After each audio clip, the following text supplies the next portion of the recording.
In the Vatican, a third city-state was officially created in 1982. That city-state is called the District of Columbia and is located on 10 square miles of land in the heart of Washington. The District of Columbia flies its own flag and has its own independent constitution. Although geographically separate, the city-states of London, the Vatican, and the District of Columbia are one interlocking empire called Empire of the City.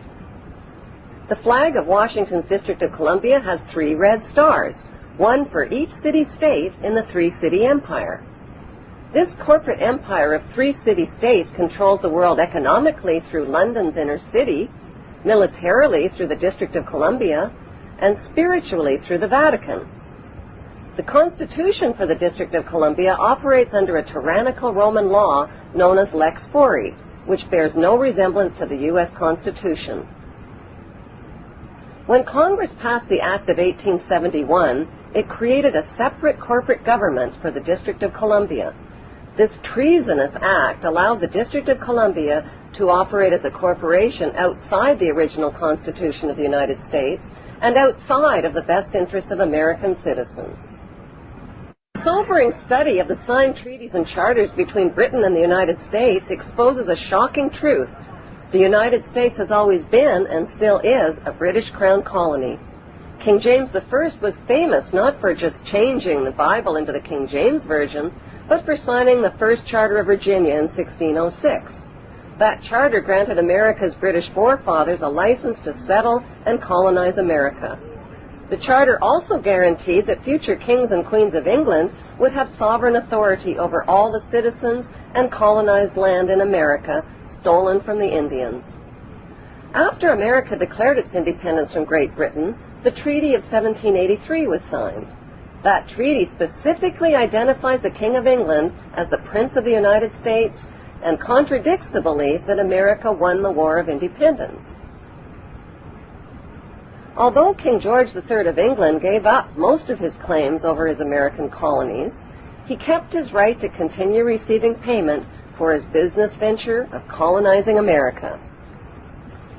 If America had really won the War of Independence, they would never have agreed to pay debts and reparations to the King of England.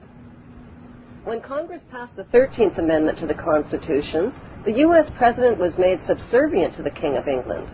The 13th Amendment is called the Title of Nobility Amendment and forbids U.S. presidents and their officials from using royal titles like king or prince or baron. For some mysterious reason, the 13th Amendment, which was ratified in 1810, no longer appears on current copies of the Constitution. America's blood-soaked War of Independence against the British bankrupted America and turned its citizens into permanent debt slaves of the king. In the War of 1812, the British torched and burned to the ground the White House and all U.S. government buildings, and destroyed ratification records of the U.S. Constitution. 1 century later, a corrupt U.S. Congress committed the biggest theft in world history. They passed Paul Warburg's Federal Reserve Act in 1913, handing over America's gold and silver reserves and total control of America's economy to the Rothschild banksters. Most Americans still believe that the Fed, or Federal Reserve, is the government. It is not. The Fed is a privately owned banking system whose majority Class A shareholders are the Rothschilds, Warburgs, Kuhn and Loeb, J.P. Morgan, Rockefeller, Israel Seif, and the Lehman Brothers. This private banking cartel is the Fed and is never audited and never pays taxes.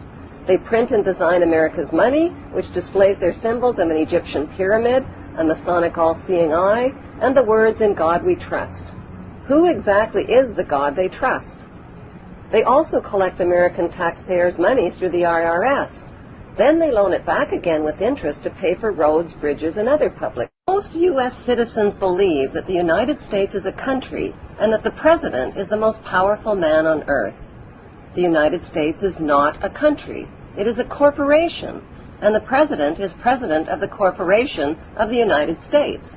He and his elected officials work for the corporation, not for the American people. Since the United States is a corporation, who owns the corporation of the United States?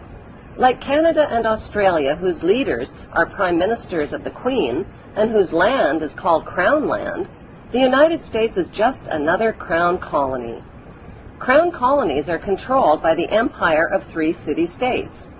At the center of each city-state is a towering, phallic-shaped stone monument called an obelisk that points skyward. In D.C. city-state, the obelisk, known as the Washington Monument, was dedicated to Freemason George Washington by the Freemason Grand Lodge of the District of Columbia. The Secretive Brotherhood of Freemasons laid the Washington obelisk's cornerstone in 1848 and contributed 22 Masonic memorial stones. 250 Masonic lodges financed the Washington Monument obelisk, including the Knights Templar Masonic Order. At the heart of London city-state is a 187-ton, 69-foot-tall Egyptian obelisk called Cleopatra's Needle. It was transported from Egypt and erected on the banks of the River Thames. In Vatican City, another Egyptian obelisk towers high above St. Peter's Square.